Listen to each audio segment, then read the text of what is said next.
Welcome to our channel about rare and classic cars, and we have the topic of the video: expensive cars that bought at auction.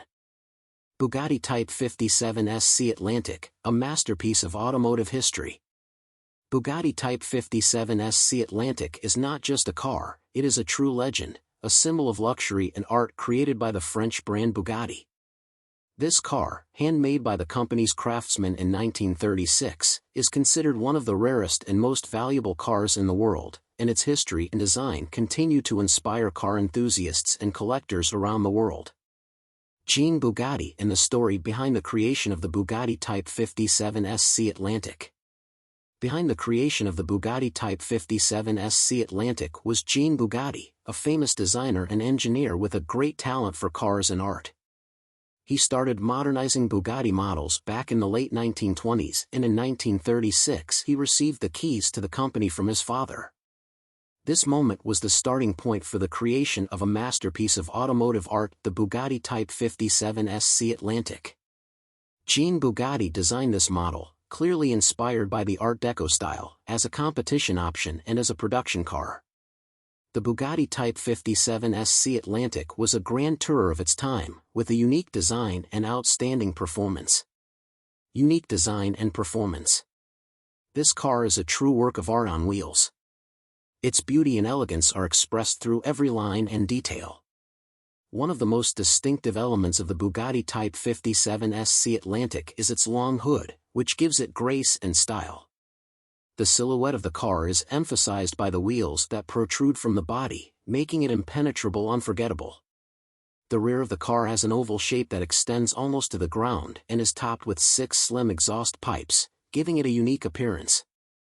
Every detail of the Bugatti Type 57 SC Atlantic has been created with the utmost precision and attention to detail, including the handmade rivets that hold the metal sheets in place.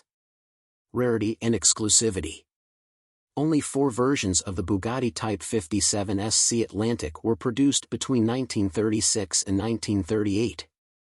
This makes it even more rare and desirable as a collector's item. One of the examples was commissioned by British banker Victor Rothschild and is in perfect condition despite being 86 years old. The other is known as La Voiture Noire, the black car, and was the personal car of Jean Bugatti himself.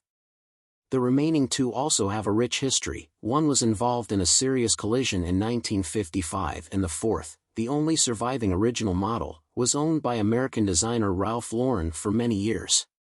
The Bugatti Type 57 SC Atlantic is more than just a car, it is a work of art and a historical legend that continues to be the focus of automotive enthusiasts and connoisseurs of beauty. Its unique design, rich history and rarity make it one of the greatest and most desirable cars in the world, and it will remain a symbol of automotive luxury and art for many years to come. Aston Martin DP215, a unique prototype racing car. A highly anticipated addition to the RM Sotheby's 2018 Monterey auction lineup is the iconic 1963 Aston Martin DB215 prototype, a race car with strong historical significance. This DB4 GT-based racer, which was driven by Phil Hill at Le Mans during its heyday, is expected to command a remarkable price of $20 million to $25 million when it goes under the hammer. In 1961, Aston Martin had made the decision to cease its official works racing program, which had seen success with the DBR4, and instead allowed privateers to compete with their DB4 GT cars. However, dealers were dissatisfied with this move, arguing that the factory's racing endeavors added prestige to the Aston Martin brand and helped sell their road cars.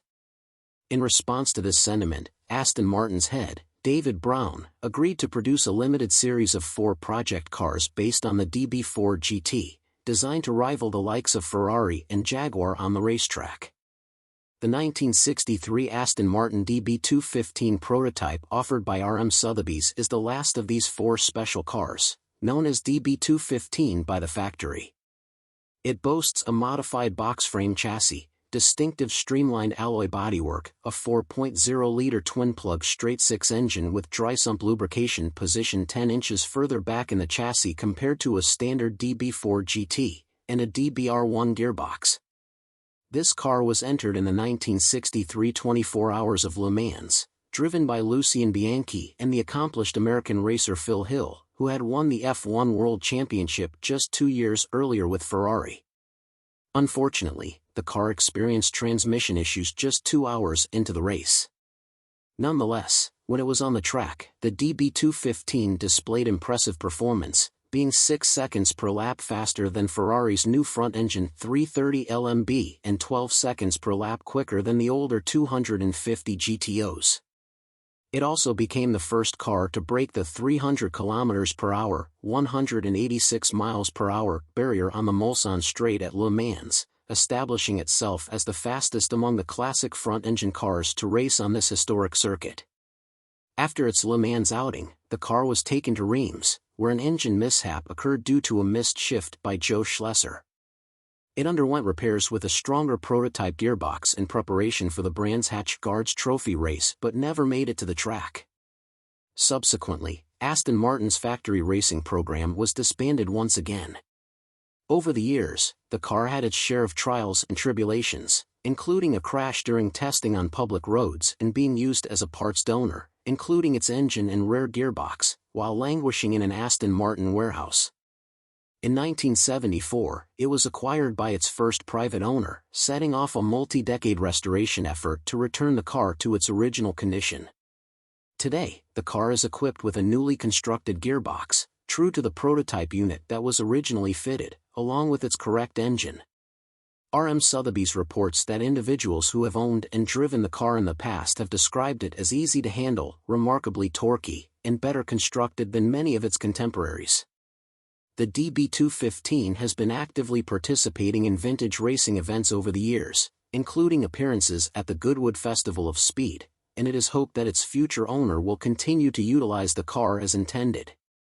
The Jaguar D-Type, a racing legend. The Jaguar D-Type is an icon of motorsport, a model that has left an unforgettable mark on the history of world racing. This racing car was created by Jaguar after the success of their model at Le Mans in 1953. Realizing that rivals, particularly the Mercedes-Benz 300 SLR, were not standing still and were striving to improve, Jaguar decided to develop a new model, which became known as the Jaguar D-Type prototype. The D-Type prototype was designed by Malcolm Sawyer, who also worked on the body of the C-Type model. The D-Type body was completely new, having the monocoque construction and magnesium alloy tubular frame that had been used in the first 6 prototypes built in 1954.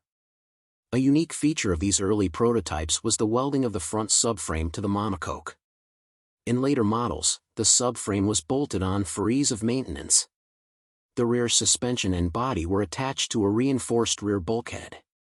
Fuel tanks in the form of aviation rubber bags were located at the rear of the car, and a prominent feature was a fin behind the driver's head that provided stability at high speeds. The model was powered by an improved XK3442cc engine that produced about 250 horsepower. The transmission was a dry-sump box and mounted at an 8-degree angle, which improved the center of gravity and overall performance. The braking system was a disc brake system and refined from the previous C-Type model, and the wheel rims were made of magnesium alloy. The first 6 D-Type prototypes had some unique features such as a dashboard located to the driver's left, a third headlight on the left front of the car and a riveted fin behind the driver's head. At the 1954 Sierra Leone and Lyons Mans race, one of the 3 D-Type prototypes took second place, which was a magnificent achievement. However, the other prototypes were unable to complete the race due to breakdowns. In 1954, Jaguar announced the start of small-scale production of the D-Type for private racers. The production models of the D-Type, also known as the short nose, differed from the prototypes in many aspects, including the body shape, which was sleeker and more polished. These models were intended for sale to private individuals, and only about 44 D-Type short-nose cars were produced. In 1955, Jaguar developed and produced a more powerful version of the D-Type, known as the long nose, specifically for Le Mans racing. The model had an extended nose and the headrest was combined with a fin to improve the aerodynamic performance of the car. The engine had larger valves, allowing it to squeeze out around 270 horsepower. This model dominated the 1955 Sierra Leonean Leones Mans race and allowed the Jaguar Cars Ltd team to almost freely take first place despite the difficulties on the track, although only one car out of 3 made it to the finish line. After the 1956 Sierra Leonean Leones Mans race, where the Jaguar Cars Ltd team finished in 6th place, it was decided to cease official racing, but the D-Type continued in the hands of private racers. In total, some 87 D-Type cars were built, including prototypes, production models and extended versions. In 1957, 25 unsold D-Type cars were to be converted into the Jaguar XK-SS, but an unfortunate fire destroyed 9 cars and all the equipment. However, the 16 remaining cars were still converted. In 2018, Jaguar has announced its intention to recreate 25 missing D-Type models, offering buyers a choice between a production version and an extended version. The recreations will be carried out by the Jaguar Classic division using old technology to keep the spirit of the original models.